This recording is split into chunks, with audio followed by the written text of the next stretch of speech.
शुभ मनासी माटी जेतेबेले सूर्यदेव को पूजा करे सेठी ही हेउछि आम ओडिशार पवित्र शाम्ब दशमी।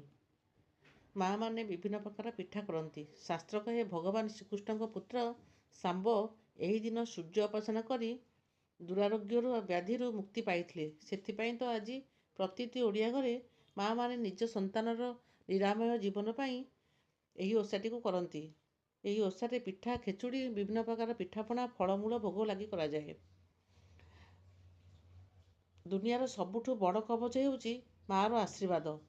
आजिर एही शुभ दिन में प्रभु सूर्यनारायण आपणक परिवार को सुस्थ एवं हसखुशी रखंतु। जदि एही वीडियोटी भल लगिला तेबे लाइक करंतु। आम संस्कृति सह जोड़ी होई रहिया पई चैनल को सब्सक्राइब करंतु। कमेंट ओम सूर्य नारायण नमः निश्चय लिखंतु।